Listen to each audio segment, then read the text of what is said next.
ఈరోజు మనం చూసామండి, నిన్న మొన్న మనం చూసాం. ఉదయం లేచిన దగ్గర నుంచి మొదలు పెడతారండి, అమరావతి మునిగిపోయింది, అమరావతి మునిగిపోయింది, అమరావతి మునిగిపోయింది.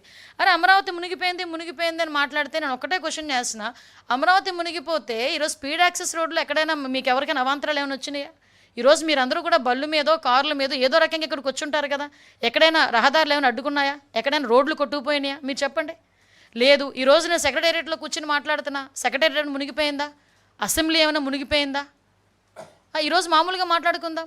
ఈరోజు ఎక్కడ ఇప్పుడు అమరావతి కట్టడాలు కట్టుతున్న సమయంలో పునాది తీసుకునేటప్పుడు కొన్ని నీళ్లు చేరుతాయి.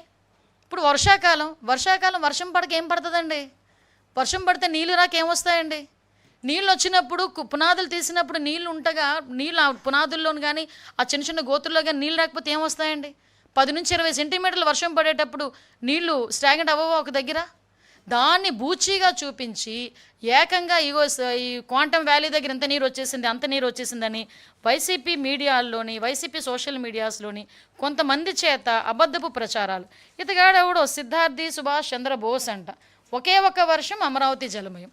ఎక్కడి నుంచి పేపర్ తీసుకొచ్చి ఈరోజు ఆ ఫోటోలు పెడతారంటే నాకు అర్థం కాదు.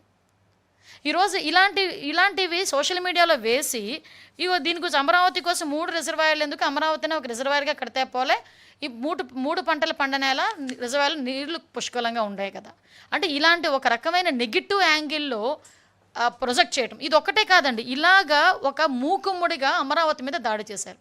ఈరోజు అమరావతి అనేసరికి ఒక ఆంధ్రప్రదేశ్ ప్రజల సెంటిమెంట్. ఆ అమరావతి రాజధానిగా ఉండాలని మహిళా రైతులు బయటకు వచ్చి సుమారుగా 5 సంవత్సరాలు పోరాటం చేసిన విషయం మర్చిపోయారా ఈ సోషల్ మీడియా బ్యాచ్? 5 సంవత్సరాల పాటు అమరావతిని రాజధానిగా కాదు 3 రాజధానులని జగన్మోహన్ రెడ్డి మాట్లాడితే అమరావతి సెంటిమెంట్ మాకు ఇక్కడ అమరావతి రాజధానిగా కొనసాగాలి అని కొన్ని వేల మంది మహిళా రైతులు ఆ రోజు బయటకు వచ్చి లక్షలాది మందిగా బయటకు వచ్చి ఒక పక్క పాదయాత్రలు చేసి ఈరోజు అమరావతిని సాధించుకునే పరిస్థితి. అటువంటి అమరావతి మీద మళ్ళీ బురద చల్లటం. ఈరోజు అమరావతి కట్టడానికి సెంట్రల్ గవర్నమెంట్ కూడా సపోర్ట్ చేసి ఫండ్ తీసుకొచ్చుకొని మనం అన్నీ కూడా అమరావతిలో ప్రతిదీ కూడా నిర్మాణం చేసుకోవాలని చెప్పి ఇటుక పేర్చుకుంటూ ఒకటి ముందుకెళ్తుంటే గౌరవ ముఖ్యమంత్రి గారు ఈరోజు అది చూసి ఓర్వలేక ఈరోజు అమరావతి మీద దుష్ప్రచారం చేయడానికి అమరావతి మునిగిపోతుంది, అమరావతిలో వాటర్ అన్నీ కూడా ఎవడో మాటలు రాస్తాడు.